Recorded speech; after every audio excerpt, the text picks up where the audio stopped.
Exam ಹಿಂದಿನ ದಿನ ಬಹಳ ಇಂಪಾರ್ಟೆಂಟ್ ದಿನ ಆಗಿರುತ್ತೆ. ಇಡೀ ವರ್ಷ ಪೂರ್ತಿ ಓದಿರ್ತೀರಾ, ಬಟ್ ಈ ದಿನ ನೀವು ಕರೆಕ್ಟ್ ಆಗಿ ಯುಟಿಲೈಸ್ ಮಾಡ್ಕೊಂಡಿಲ್ಲ ಅಂತ ಅಂದ್ರೆ ಅದಿಷ್ಟು ಓದಿದ್ದು ವೇಸ್ಟ್ ಆಗುತ್ತೆ. ಸೊ ಈ ಒಂದು ದಿನ ಯಾವ ರೀತಿ ನೀವು ಅಟ್ ಮೋಸ್ಟ್ ಯಾವ ರೀತಿ ಚೆನ್ನಾಗಿ ಯುಟಿಲೈಸ್ ಮಾಡ್ಕೊಂಡು ನೀವು ಎಕ್ಸಾಮ್ ನ ಬರಿಬೇಕು ಅಂತ ಹೇಳಿ ಈ ವಿಡಿಯೋದಲ್ಲಿ ನಾನು ಸ್ಟ್ರಾಟಜಿ ಹೇಳ್ತಾ ಇದ್ದೀನಿ. So welcome back to my channel students, ನಾನು ನಿಮ್ಮ ಎಜುಕೇಟರ್ ರಚನಾ. ಸೊ ಈ ಸ್ಟ್ರಾಟಜಿ ಏನಕ್ಕೆ ಬೇಕಾಗುತ್ತೆ ಅಂತಂದ್ರೆ, ಬಹಳಷ್ಟು ಸ್ಟೂಡೆಂಟ್ಸ್ ಇರ್ತಾರೆ, ಇಷ್ಟು ದಿನನೇ ಓದ್ಲಿಲ್ಲ, ಇನ್ನು ಈ ದಿನ ಓದಿಲ್ಲ ಅಂತಂದ್ರೆ ಏನಾಗುತ್ತೆ ಅನ್ನುವಂಥ ಸ್ಟೂಡೆಂಟ್ಸ್ನು ಕೂಡ ಇರ್ತಾರೆ.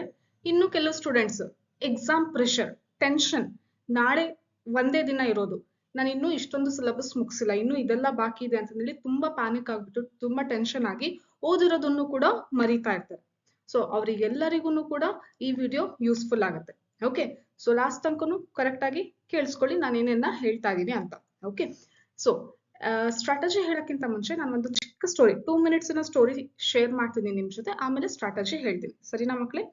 ಸೊ ಈ ಸ್ಟೋರಿ ಏನು ಅಂತಂದ್ರೆ, ಸ್ಕೂಲ್ ಅಥವಾ ಕಾಲೇಜ್ ಪ್ಲೇ ಗ್ರೌಂಡ್ ಇದೆ, ಸ್ಟೂಡೆಂಟ್ಸ್ ಕೂತ್ಕೊಂಡು ಡಿಸ್ಕಷನ್ ಮಾಡ್ತಾ ಇದ್ದಾರೆ ಎಕ್ಸಾಮ್ ಬಗ್ಗೆ. ನೆಕ್ಸ್ಟ್ ಡೇ ಎಕ್ಸಾಮ್ ಇದೆ. ಸೊ ಎಲ್ಲ ಸ್ಟೂಡೆಂಟ್ಸ್ ಇಲ್ಲಿ ಗ್ಯಾದರ್ ಆಗ್ಬಿಟ್ಟು they were discussing about exam.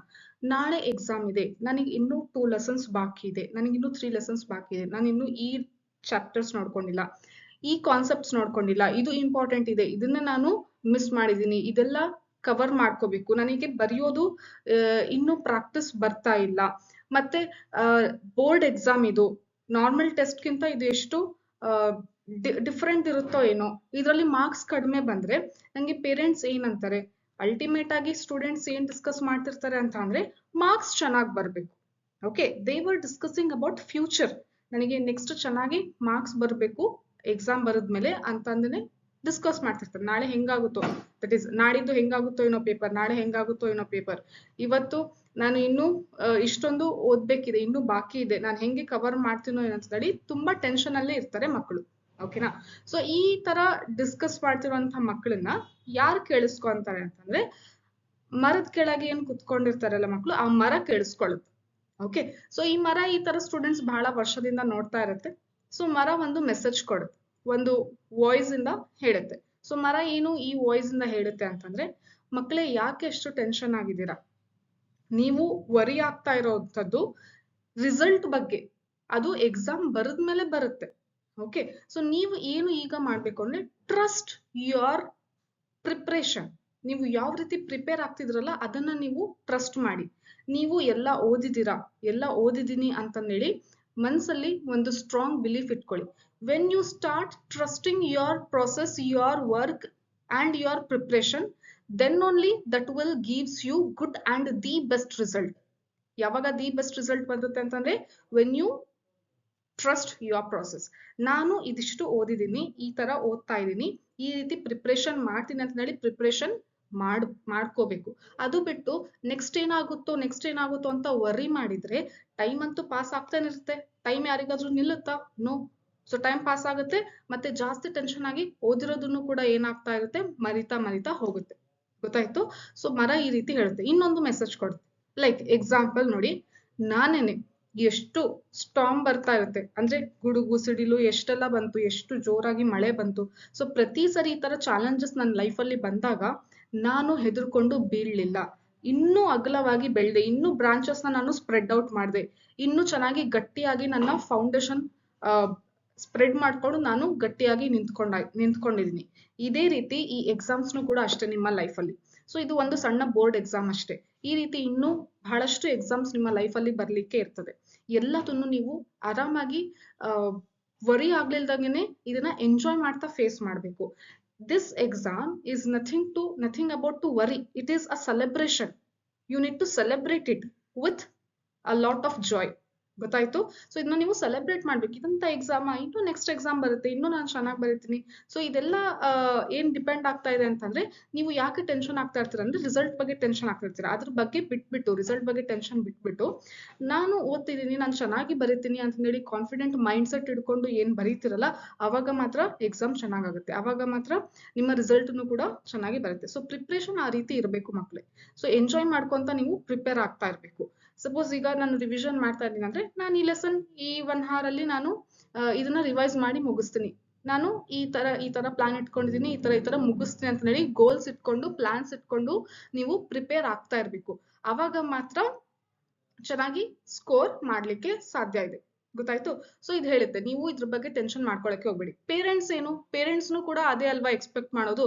Marks ಚೆನ್ನಾಗಿ ಯಾಕೆ ಬರ್ಲಿ ಅಂತಂದ್ರೆ ಎಕ್ಸ್ಪೆಕ್ಟ್ ಮಾಡ್ತಾರೆ ಅಂತಂದ್ರೆ ನೀವು ಇದರಿಂದ ಕಲಿತೀರಾ ಪಾಠನ. ಈ ತರ ಸ್ಟ್ರಗಲ್ಸ್ ನ ಫೇಸ್ ಮಾಡುವಂತದ್ದು ಎಕ್ಸ್ಪೀರಿಯನ್ಸ್ ಸಿಗುತ್ತೆ ನಿಮ್ಗೆ. ಯಾವ್ಯಾವ ರೀತಿ ಚಾಲೆಂಜಸ್ ಬರುತ್ತೆ ಎಲ್ಲದನ್ನು ನಿಮಗೆ ಫೇಸ್ ಮಾಡುವಂತಹ ಒಂದು ಕೆಪಾಸಿಟಿ ಬರ್ಲಿ. ಸೊ ನಥಿಂಗ್, ಲೈಫಿನ ಎಕ್ಸ್ಪೀರಿಯನ್ಸ್, ನಾವಲ್ಲಿ ಇಲ್ಲಿ ಬದುಕಿರೋದು ಲೈಫಲ್ಲಿ ಏನಕ್ಕೆ, ಈ ಪ್ರೊಸೆಸ್ ಈ ಅರ್ತ್ ಅಲ್ಲಿ ಏನಕ್ಕೆ ಇದೀವಿ, ಏನು ನಮ್ಮ ಉದ್ದೇಶ ಅಂತಂದ್ರೆ ನಾವ್ ಯಾವ ರೀತಿ ಪ್ರಾಬ್ಲಮ್ಸ್, ಯಾವ ರೀತಿ ಚಾಲೆಂಜಸ್ ಬರ್ತಾ ಇರುತ್ತೆ, ನಾವು ಅದನ್ನ ಯಾವ ರೀತಿ ನಾವು ಫೋಕಸ್ ಮಾಡಿ ಅದನ್ನ ಈಸಿಯಾಗಿ ನಾವು ಸಾಲ್ವ್ ಮಾಡ್ತೀವಿ, ಯಾವ ರೀತಿ ಫೇಸ್ ಮಾಡ್ತೀವಿ, ಅದು ಬಹಳ ಇಂಪಾರ್ಟೆಂಟ್ ಆಗಿರುತ್ತೆ. ಸೊ ಈ ಮರನೂ ಕೂಡ ಅದನ್ನೇ ಹೇಳುತ್ತೆ. ಸೊ ಚಿಂತೆ ಮಾಡ್ಬೇಡಿ, ಈಗ ನೀವು ಹೋಗ್ಬಿಟ್ಟು ಆರಾಮಾಗಿ ಪ್ರಿಪೇರ್ ಮಾಡ್ಕೊಳ್ಳಿ, ಚೆನ್ನಾಗಿ ಪ್ರಿಪೇರ್ ಆಗಿ ಆಮೇಲೆ ಎಕ್ಸಾಮ್ ಬರೀರಿ ಅಂತ ಹೇಳುತ್ತೆ. ಓಕೆನಾ? So this is a message that tree is giving to all these students. So this is what I am also want to give you. ಈ ಮೆಸೇಜ್ ನ ನಾನು ಕೂಡ ನಿಮಗೆ ಹೇಳಲಿಕ್ಕೆ ಇಷ್ಟಪಡ್ತೀನಿ. ಮತ್ತೆ ನನಗೆ ಓದಿದ್ದೆಲ್ಲ ಮರ್ತೋಗುತ್ತೆ ಅಂತಂದೇಳಿ ಯಾಕೆ ಅನ್ಸುತ್ತೆ ಅಂತಂದ್ರೆ, ನೀವು ಭಯ ಪಡ್ತಾ ಇರ್ತೀರಾ, ಪ್ರೆಷರ್ ಜಾಸ್ತಿ ತಗೊಂತೀರಾ. Think that this is only like college exam. ನೀವು ಪ್ರಿಪರೇಟರಿ ಎಕ್ಸಾಮ್ ಹೆಂಗ್ ಬರ್ತಿದ್ದೀರಾ, ನಾರ್ಮಲ್ ಕಾಲೇಜಲ್ಲಿ exam, mid term exam, test ಎಲ್ಲ ಯಾವ ತರ ಬರೀತಾ ಇದ್ರ ಅದೇ ತರ ಇದೆ ಎಕ್ಸಾಮ್ನು ಅಷ್ಟೇ. ಅದೇ ತರನೇ ಸೇಮ್ ಎಕ್ಸಾಮ್ ಇದೆ. ಓಕೆನಾ? There is no changes in between these two. Only ಏನು ಅಂತಂದ್ರೆ ನೀವು ಬೇರೆ ಸ್ಕೂಲಲ್ಲಿ ಬೇರೆ ಕಾಲೇಜಲ್ಲಿ ಹೋಗ್ಬಿಟ್ಟು ಎಕ್ಸಾಮ್ ಬರೀತೀರಾ, ದಟ್ ಈಸ್ ದ ಡಿಫ್ರೆನ್ಸ್. ಇನ್ನೆಲ್ಲ ಸೇಮ್. ಗೊತ್ತಾಯ್ತು? ಸ್ವಲ್ಪ ಏನೋ ಸಣ್ಣ ಪುಟ್ಟ ರೂಲ್ಸ್ ಇರ್ತದೆ, ಅದು ಬಿಟ್ರೆ ಇನ್ನೆಲ್ಲಾನು ಸೇಮ್ನೇ ಇರುತ್ತೆ. ಅಲ್ಲಿ ಹೆಂಗೆ ಮೈಂಡ್ ಸೆಟ್ ಇಟ್ಕೊಂಡು ಹೋಗಿ ಬರದ್ರಿ, ಇಲ್ಲೂ ಕೂಡ ಅದೇ ಮೈಂಡ್ ಸೆಟ್ ಇಟ್ಕೊಳ್ಳಿ. ಎಕ್ಸಾಮ್ ಹೋಗೋಕ್ಕಿಂತ ಮುಂಚೆ ನೀವ್ ಏನಂತ ಮೈಂಡ್ ಸೆಟ್ ಇಟ್ಕೊಂತೀರಾ, ನೀವು ಚೆನ್ನಾಗಿ ಪ್ರಿಪೇರ್ ಆಗಿದ್ದೀರಾ, ನೀವು ಚೆನ್ನಾಗಿ ಬರೀತೀರಾ. This is very very important. Okay, so believe and trust in yourself.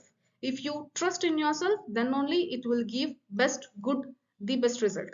Okay, so if you are trusting yourself, then leave in a comment, you just trust your process. ನೀವು ಯಾವ ರೀತಿ ಗೋಲ್ ಇಟ್ಕೊಂಡಿದ್ದೀರಾ ಆ ರೀತಿ ನೀವು ತಗೊಂಡ್ ಬರ್ತೀರಾ ಸಕ್ಸಸ್ನ ಅಂತ ಹೇಳಿ. ನಿಮ್ಮ ಗೋಲ್ಸ್ ನ ನೀವು ನಿಮ್ ಟ್ರಸ್ಟ್, ನನ್ ಮೇಲೆ ಟ್ರಸ್ಟ್ ನನಗೆ ಇದೆ ಅಂತ ಹೇಳಿ ಕಮೆಂಟ್ ಅಲ್ಲಿ ನೀವು ಹಾಕ್ರಿ. That will again boost your confidence. Okay, so that the one thing I need to tell you about is, don't focus on the fear of forgetting, focus on the joy of remembering. ಯಾವಾಗಾದ್ರೂ ನಿಮಗೆ panic ಆದ್ರೆ, tension ಆದ್ರೆ ಈ line ನೆನ್ಪಿಟ್ಕೊಳ್ಳಿ. ಮರ್ತೋಗ್ತೀನಿ ಅಂತಂದೇಳಿ ಜಾಸ್ತಿ ನೀವು ಅದ್ರ ಬಗ್ಗೆನೆ ಯೋಚನೆ ಮಾಡ್ತಾ ಇದ್ರೆ ಅದು ನಿಮಗೆ ರಿಸಲ್ಟ್ ಕೊಡೋದಿಲ್ಲ. Just focus on remembering, focus on revising. ಮಕ್ಕಳೇ, ಯಾವ ರೀತಿ ಏನೇನು ಕಾನ್ಸೆಪ್ಟ್ ಇದೆ ಅದನ್ನ ಯಾವ ರೀತಿ ನಾವು ಸಾಲ್ವ್ ಮಾಡ್ಕೋಬೇಕು, ಸಣ್ಣ ಪಾಯಿಂಟ್ ನೋಟ್ಸ್ ಏನು, ಚಿಟ್ ನೋಟ್ಸ್ ಏನಿದೆ ಅದನ್ನ ಬರ್ಕೊಂಡು ಲಾಸ್ಟ್ ಡೇಗೆ ನಾನು ಯಾವ ರೀತಿ ಅದನ್ನ ಚೆನ್ನಾಗಿ ಯುಟಿಲೈಸ್ ಮಾಡ್ಕೋಬೇಕು ಅನ್ನೋದ್ರ ಬಗ್ಗೆ ಫೋಕಸ್ ಮಾಡಿ ಅಲ್ಲ. ಅದನ್ನ ಬಿಟ್ಬಿಡಿ, ಮರ್ತೋಗುತ್ತೆ ಅನ್ನೋಂಥ ಕಾನ್ಸೆಪ್ಟೇ ಬಿಟ್ಬಿಡಿ. ಲೆಟ್ ಇಟ್ ಬಿ, ಏನಾಗುತ್ತೋ ಆಗ್ಲಿ, ನಾನಂತೂ ಓದೋದ್ರ ಕಡೆ ಗಮನ ಕೊಡ್ತೀನಿ ಅಂತ ಹೇಳಿ ಓದಿ. ರೈಟ್? ಸೊ ಸ್ಟ್ರಾಟಜಿ ಹೇಳಕ್ಕಿಂತ ಮುಂಚೆ ಯಾರೆಲ್ಲ ಸಬ್ಸ್ಕ್ರೈಬ್ ಮಾಡಿಲ್ಲ, do subscribe this and share this with your friends also. Right? So exam ಹಿಂದಿನ ದಿನಕ್ಕಿಂತ ಹಿಂದಿನ ದಿನ ಒಂದಿನ ಮುಂಚೆ ಏನ್ ಮಾಡ್ತೀರಾ, ನೀವು ಬೇಗ ಮಲಗ್ತೀರಾ. ಅಂದ್ರೆ ಇವತ್ತು ಓಕೆ ಬೇಗ ಮಲಗ್ತೀರಾ, ಒಂದು 10 or 11 ಅಷ್ಟೊತ್ತಿಗೆ ಮಲಗಿ. ಸೊ ಎಕ್ಸಾಮ್ ಹಿಂದಿನ ದಿನ ಎಷ್ಟೊತ್ತಿಗೆ ಎದ್ದೇಳ್ಬೇಕು ಅಂತಂದ್ರೆ 6 o'clock. Okay, so 6 o'clock, 5 or 6 o'clock ಎದ್ದೇಳಿ. ಬೇಡ, 6 o'clock ಎದ್ದೇಳಿ. ಅಲ್ಲಿಂದ ಮಧ್ಯಾಹ್ನ 1 o'clock ತನಕ ಏನ್ ಮಾಡ್ತೀರಾ ಅಂದ್ರೆ ಸ್ಟ್ರಾಂಗ್ ರಿವಿಷನ್ ಇರ್ಬೇಕು. ಓಕೆ, ಎಷ್ಟು ಸ್ಟ್ರಾಂಗ್ ರಿವಿಷನ್ ಇರ್ಬೇಕು ಅಂತಂದ್ರೆ ಅರ್ಧ ಗಂಟೆಗೆ ಪಟ ಒಂದೊಂದು ಲೆಸನ್ ಓದಿ ಮುಗಿಸ್ತೀರಾ. ಸಮ್ಮರಿ ಓದ್ತೀರಾ, ಕ್ವೆಶನ್ಸ್ ಏನೇನಿದೆ ನೋಡ್ಕೊಂತೀರಾ. ನೆಕ್ಸ್ಟ್ ಲೆಸನ್ ಸಮ್ಮರಿ ಓದ್ತೀರಾ, ಕ್ವೆಶನ್ಸ್ ಏನೇನಿದೆ ನೋಡ್ಕೊಂತೀರಾ. ಈ ರೀತಿ ಪ್ರತಿಯೊಂದನ್ನು ಏನೇನು ಓದಿದ್ದೀರಾ ಹಿಂದಿನ ದಿನ ಎಕ್ಸಾಮಿಗೆ ಏನ್ ಪ್ರಿಪೇರ್ ಆಗಿದ್ದೀರಾ ಅದನ್ನ ಚೆನ್ನಾಗಿ ರಿವೈಸ್ ಮಾಡಿ. ಓಕೆ, ಗ್ರಾಮರ್ ನೋಡ್ಕೊಳ್ಳಿ, ಏನೇನಿದೆ according to your subject. Grammar ಆಗಿರ್ಬೋದು ಅಥವಾ ಮೇನ್ ಇಂಪಾರ್ಟೆಂಟ್ ಏನೇನು ಸಬ್ಜೆಕ್ಟ್ ಅಲ್ಲಿ ಇದೆ ಎಲ್ಲದನ್ನು ಪ್ರಾಪರ್ ಆಗಿ ರಿವಿಷನ್ ಮಾಡ್ತೀರಾ. ಓಕೆ, ರಿವಿಷನ್ ಆದ್ಮೇಲೆ ಒಂದು ಬ್ರೇಕ್ ತಗೊಳ್ಳಿ, ಊಟ ಮಾಡಿ, ಫ್ಯಾಮಿಲಿ ಜೊತೆ ಟೈಮ್ ಸ್ಪೆಂಡ್ ಮಾಡಿ. ದೆನ್ ಆರ್ಗನೈಸ್ ಏನ್ ಮಾಡ್ಬೇಕು ಅಂತಂದ್ರೆ ಎಕ್ಸಾಮಿಗೆ ಏನೇನ್ ಬೇಕು ಎಲ್ಲದನ್ನು ಥಿಂಗ್ಸ್ ನೀವು ರೆಡಿ ಇಟ್ಕೊಂತೀರಾ. ಲೈಕ್ ಹಾಲ್ ಟಿಕೆಟ್ ಎಲ್ಲಿದೆ ನೋಡಿ, ಕರೆಕ್ಟ್ ಆಗಿ ಇಟ್ಕೊಳ್ಳಿ. ಒಂದು ಜೆರಾಕ್ಸ್ ಎಕ್ಸ್ಟ್ರಾ ಕಾಪಿ ಇಟ್ಕೊಳ್ಳಿ. ಓಕೆ, ಅದಾದ್ಮೇಲೆ ಏನೇನು ಬೇಕಾಗುತ್ತೆ ಎಕ್ಸಾಮಿಗೆ, ಪೆನ್ ಯಾವುದು, ಪೆನ್ಸಿಲ್ ಏನೇನಿದೆ, ಸ್ಟೇಷನರಿ ಏನೇನಿದೆ ಎಲ್ಲದನ್ನು ಒಂದ್ ಕಡೆ ಆರ್ಗನೈಸ್ ಮಾಡಿ ಇಟ್ಕೊಳ್ಳಿ. ಯಾವ ಬ್ಯಾಗ್ ತಗೊಂಡ್ ಹೋಗ್ತೀರಾ ಅದನ್ನು ಇಟ್ಕೊಳ್ಳಿ. ಯೂನಿಫಾರ್ಮ್ ಐರನ್ ಇದೆನಾ ಅದನ್ನು ನೋಡ್ಕೊಳ್ಳಿ. ಯಾಕೆ ನಾನು ಇದನ್ನ ಮುಂಚೆನೆ ಹೇಳ್ತಾ ಇದೀನಿ ಅಂತ ಅಂದ್ರೆ, ಸಿ ಇದನ್ನ ನೀವು ಯಾವಾಗ ಸಂಜೆನೆ ರೆಡಿ ಮಾಡಿ ಇಟ್ಕೊಂಡಿದ್ದೀರಾ ಅಂತಂದ್ರೆ ಏನಾದ್ರೂ ಮಿಸ್ ಆಗಿದ್ರೆ ಹೋಗಿ ತರ್ಬೋದು, ಯಾರಿಗಾದ್ರೂ ಹೇಳಿ ತರಿಸ್ಬೋದು. ಅದು ಬಿಟ್ಬಿಟ್ಟು ರಾತ್ರಿ ಟೈಮ್ ಅಲ್ಲಿ ನೀವು ಎಲ್ಲ ಆರ್ಗನೈಸ್ ಮಾಡ್ಕೊಂತೀರಾ ಅಂತಂದ್ರೆ ಪ್ರಾಬ್ಲಮ್ ಆಗುತ್ತೆ. ಓಕೆ, ಸೊ ನೆಕ್ಸ್ಟ್ ಡೇನೆ ಎಕ್ಸಾಮ್ ಇರುತ್ತೆ. ಸೊ ಹಂಗಾಗಿ ಹೇಳ್ತಾ ಇದೀನಿ, ಸೊ ಸಂಜೆನೆ ಇದನ್ನ ನೀವು ಎಲ್ಲ ಆರ್ಗನೈಸ್ ಮಾಡಿ ರೆಡಿ ಮಾಡಿ ಇಟ್ಕೊಳ್ಳೇಬೇಕು. ಓಕೆನಾ? ಸೊ ಈಗ ಒಂದು ಪ್ರಿಪೇರ್ ಆಗಿದೆ ಎಲ್ಲಾ ತರ. ಅದಾದ್ಮೇಲೆ ಏನ್ ಮಾಡ್ತೀರಾ, ಸಂಜೆ ಒಂದು ಯಾವ್ದಾದ್ರು ಪ್ರಿಪರೇಟರಿ ಪೇಪರ್ ತಗೊಳ್ಳಿ. ಓಕೆ, ನಿಮ್ಮ ಹತ್ರ ಇರ್ತದೆ ಪ್ರಿಪರೇಟರಿ ಪೇಪರ್, ಸಾಲ್ವ್ ಮಾಡ್ತಾ ಇರ್ತೀರಾ. So based on your subject take one preparatory paper, then try to write 5 or 6 marks questions. High lost marks ಯಾವ್ದು, ಹೈ ಮಾರ್ಕ್ಸ್ ಯಾವ್ದು ಇರುತ್ತೆ ಆ ಕ್ವೆಶನ್ಸ್ ನ ನೀವು ಸಾಲ್ವ್ ಮಾಡ್ತೀರಾ. ಸಪೋಸ್ ಒಂದು ಕ್ವಶನ್ ಓದಿದ್ಮೇಲೆ ಕ್ಲೋಸ್ ಮಾಡ್ಬಿಟ್ಟು ಮೆಟೀರಿಯಲ್ಸ್ ನ ಒಂದು ಶೀಟ್ ಅಲ್ಲಿ ಆನ್ಸರ್ ಬರ್ದು ಪ್ರಾಕ್ಟೀಸ್ ಮಾಡ್ತೀರಾ. ಯಾಕೆ ಇದು ಒಂದಿನ ಮುಂಚೆನೆ ಪ್ರಾಕ್ಟೀಸ್ ಮಾಡ್ಬೇಕು, ಮುಂಚೆನೂ ಪ್ರಾಕ್ಟೀಸ್ ಮಾಡಿರ್ಬೇಕು, ಬಟ್ ಎಕ್ಸಾಮ್ ಹಿಂದಿನ ದಿನ ಯಾಕೆ ಮಾಡ್ಬೇಕು ಅಂತಂದ್ರೆ ಸ್ವಲ್ಪ ಬರ್ದು ಅವತ್ತಿನ ದಿನ ಪ್ರಾಕ್ಟೀಸ್ ಮಾಡಿದಿರ ಅಂದ್ರೆ ಕೈ ಕುತ್ಕೊಂಡಿರುತ್ತೆ. ಅವಾಗ ನೆಕ್ಸ್ಟ್ ಡೇ ಲೇಟ್ ಆಗೋದಿಲ್ಲ ಬರೀಬೇಕಾದ್ರೆ. ಓಕೆನಾ? ಸೊ ಸ್ಲೋ ಬರೀತಾ ಇರ್ತೀರಾ ಕೆಲವೊಬ್ರು ಸ್ಟಾರ್ಟಿಂಗ್ ಎಕ್ಸಾಮ್ ಅಲ್ಲಿ, ಸೊ ಆ ರೀತಿ ಆಗೋದಿಲ್ಲ. ಸೊ ಅವತ್ತಿನ ದಿನ ಅಟ್ ಲೀಸ್ಟ್ ಒಂದು 5 to 6 ಕ್ವಶನ್ಸ್ ನ ಈ ರೀತಿ ಬರ್ದು ಪ್ರಾಕ್ಟೀಸ್ ಮಾಡಿ 1 hour 2 hours ಅಲ್ಲಿ. ಸೊ ಪ್ರಾಕ್ಟೀಸ್ ಮಾಡಿದ್ಮೇಲೆ ಮತ್ತೊಂದ್ಸರಿ ಮಲಗ್ಬೇಕಾದ್ರೆ ಎಲ್ಲ ಬೆಳಗ್ಗೆಯಿಂದ ಏನೇನು ಓದಿದ್ರ ಅದನ್ನ ರಿವೈಸ್ ಮಾಡ್ಕೊಳ್ಳಿ. ಫಾಲೋ 80-20 ರೂಲ್ ಅಂತ ಅಂದ್ರೆ ಎಕ್ಸಾಮ್ ಅಲ್ಲಿ majority of the questions are from high weightage lessons. High weightage lessons ಇಂದಾನೆ ಜಾಸ್ತಿ ಕ್ವೆಶನ್ಸ್ ಫ್ರೇಮ್ ಮಾಡಿರ್ತಾರಲ್ಲ, ಅಂತ ಲೆಸನ್ಸ್ ನ ನೀವು ಮತ್ತೊಂದ್ಸರಿ ರಿವೈಸ್ ಮಾಡ್ತೀರಾ. ಆ ಲೆಸನ್ಸ್ ಅಲ್ಲಿ ಏನಾದ್ರು ಟಾಪಿಕ್ಸ್ ಬಿಟ್ಟಿದ್ದಾನ ಅಂತ ಹೇಳಿ ನೋಡ್ತೀರಾ. ಬಿಟ್ಟಿದ್ರು ಪರವಾಗಿಲ್ಲ, ಅದನ್ನ ಮತ್ತೆ ಹೊಸದಾಗಿಂದ ಓದಕ್ ಹೋಗ್ಬೇಡಿ ಅವತ್ತಿನ ದಿನ. ಓಕೆನಾ? ಸೊ ಮುಂಚೆ ಏನ್ ಓದಿದ್ದೀರಾ ಅದನ್ನೇ ಚೆನ್ನಾಗಿ ರಿವೈಸ್ ಮಾಡಿ. New things should not be added in your mind. ಹೊಸದಾಗಿ ಕಾನ್ಸೆಪ್ಟ್ಸ್ ನ ನೀವು ಆಡ್ ಮಾಡ್ಕೊಂಡು ಹೋಗ್ಬೇಡಿ ಅವತ್ತು. Okay, so that will again brings that will make you more pressurised the day before exam. ಗೊತ್ತಾಯ್ತು? ಸೊ ಇದನ್ನ ನೀವು ಪ್ರಾಕ್ಟೀಸ್ ಮಾಡ್ತೀರಾ. ಬರೆಯೋದನ್ನ ಪ್ರಾಕ್ಟೀಸ್ ಮಾಡಿ ಚೆನ್ನಾಗಿ ಮತ್ತೊಂದ್ಸರಿ ರಾತ್ರಿ ಕ್ವಿಕ್ ರಿವಿಷನ್ ಮಾಡಿ ಅವತ್ತಿನ ದಿನ ಬೇಗ ಮಲ್ಕೊಳ್ಳಿ. Sleeping is very very very important. When you give proper rest to your brain then it will work very quickly, very properly in the next day. ಚೆನ್ನಾಗಿ ಕೆಲಸ ಮಾಡುತ್ತೆ, ಬೇಗ ಆನ್ಸರ್ಸ್ ನಿಮಗೆ ನೆನಪಾಗೋ ರೀತಿ ಮಾಡುತ್ತೆ when you give a proper rest to your brain. ಯಾಕೆ ಎಲ್ಲರೂ ಹೇಳ್ತಾರೆ ಅಂತಂದ್ರೆ ದಿಸ್ ಇಸ್ ಎಕ್ಸ್ಪೀರಿಯನ್ಸ್. ನಾವು ಕೂಡ ಎಕ್ಸಾಮ್ಸ್ ಬರ್ದಿದ್ದೀವಿ, ನಮಗಿನ್ನು ಕೂಡ ಎಕ್ಸ್ಪೀರಿಯನ್ಸ್ ಆಗಿದೆ. ಯಾವಾಗ ಚೆನ್ನಾಗಿ ನಿದ್ದೆ ಮಾಡಿರ್ತೀವಿ ಅವತ್ತಿನ ದಿನ ನೆಕ್ಸ್ಟ್ ಡೇ ಎಕ್ಸಾಮ್ ಚೆನ್ನಾಗುತ್ತೆ. ರಾತ್ರಿ ಎಲ್ಲ ನೈಟ್ ಔಟ್ ಮಾಡಿ ಓದಿದ್ರೆ ಅವಾಗ ಎಕ್ಸಾಮ್ ಹಾಲ್ ಅಲ್ಲಿ ಸ್ವಲ್ಪ ನಮಗೆ ಮರ್ತೋದಂಗೆ ಆಗುತ್ತೆ, ಮತ್ತೆ ಡಿಸಿನೆಸ್ ಆಗೋದಾಗ್ಲಿ ಅದೆಲ್ಲ ಸಿಂಪ್ಟಮ್ಸ್ ಕೂಡ ಬರ್ತಿರುತ್ತೆ. ಗೊತ್ತಾಯ್ತು? ಸೊ ಹಂಗಾಗಿ ಇದನ್ನ ಫಾಲೋ ಮಾಡಿ. ಜಾಸ್ತಿ ಸೋಷಿಯಲ್ ಮೀಡಿಯಾನ ನೋಡ್ಬೇಡಿ ಅವತ್ತಿನ ದಿನ. ಎಷ್ಟು ಸಾಧ್ಯ ಅಷ್ಟು ಅವಾಯ್ಡ್ ಮಾಡಿ. Okay, then don't discuss much about the syllabus with your friends. ಜಾಸ್ತಿನೂ ಕೂಡ ಡಿಸ್ಕಸ್ ಮಾಡಬೇಡಿ. That will also again make you pressurised. ನಾನು ಇಷ್ಟೆಲ್ಲ ಓದಿದ್ದೀನಿ ಅಷ್ಟೆಲ್ಲ ಓದಿದ್ದೀನಿ ಅಂತ ಒಬ್ರು ಹೇಳಿದಾಗ ನೀವು ಅಯ್ಯೋ ನಾನು ಇದು ಕವರೇ ಮಾಡ್ಲಿಲ್ಲಲ್ಲ ಅನ್ನುವಂತಹ ಒಂದು ಫೀಲ್ ಬರುತ್ತೆ. ಸೊ ಹಂಗಾಗಿ ಅಂತ ಕೆಲಸ ಮಾಡಕ್ಕೆ ಹೋಗ್ಬೇಡಿ. ನಿಮ್ಮಷ್ಟಕ್ಕೆ ನೀವು ಕಾಮಾಗಿರಿ. Just discuss about exam centre and all. Don't discuss deeply about the syllabus. ಗೊತ್ತಾಯ್ತು? ಸೊ ಇದಿಷ್ಟನ್ನ ನೀವು ಫಾಲೋ ಮಾಡ್ತಾ ಇದ್ದೀರಾ ಅಂತ ಅಂದ್ರೆ ಖಂಡಿತ ನಿಮಗೆ ಚೆನ್ನಾಗಿ ಮಾರ್ಕ್ಸ್ ಬಂದೇ ಬರುತ್ತೆ ಮಕ್ಕಳು. Okay, just trust in your process. ನಿಮ್ಮ ಮೇಲೆ ನಿಮಗೆ ಕಾನ್ಫಿಡೆನ್ಸ್ ಇರಲಿ. ಇದನ್ನೆಲ್ಲ ಫಾಲೋ ಮಾಡಿ. ಎಕ್ಸಾಮ್ ದಿನ ಬೆಳಗ್ಗೆ ಒಂದು 5 or 6 o'clock ಎದ್ಬಿಟ್ಟು ಮತ್ತೊಂದ್ಸರಿ ರಿವಿಷನ್ ಮಾಡ್ಬಿಟ್ಟು ಎಕ್ಸಾಮಿಗೆ ಹೋಗಿ. ಸೊ ಚಿಟ್ ನೋಟ್ಸ್ ಏನೇನು ಬರ್ಕೊಂಡಿರ್ತಿರಲ್ಲ ಅದನ್ನು ಕೂಡ ಸರಿಯಾಗಿ ರಿವೈಸ್ ಮಾಡಿ. ಚಿಟ್ ನೋಟ್ಸ್ ಅಂತ ಅಂದ್ರೆ ಕಾಪಿ ಶೀಟ್ ಅಂತ ಹೇಳ್ತಾ ಇಲ್ಲ.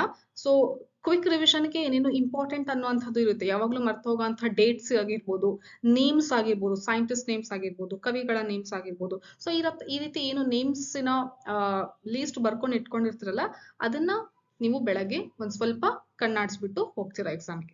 Okay, so follow this and I believe in your process. I am proud of your process. ನನಗೆ ನಿಮ್ಮ ಮೇಲೆ ಕಾನ್ಫಿಡೆನ್ಸ್ ಇದೆ, ನೀವು ಚೆನ್ನಾಗಿ ಸ್ಕೋರ್ ಮಾಡ್ತೀರಾ ಅಂತ. ಇದೇ ರೀತಿ ನಿಮ್ಮ ಮೇಲೂ ಕೂಡ ನಿಮಗೆ ಕಾನ್ಫಿಡೆನ್ಸ್ ಇಟ್ಕೊಂಡು ನೀವು ಪ್ರಿಪೇರ್ ಆಗಿ. Okay, so good luck for your exam. Meet you in the next video. By.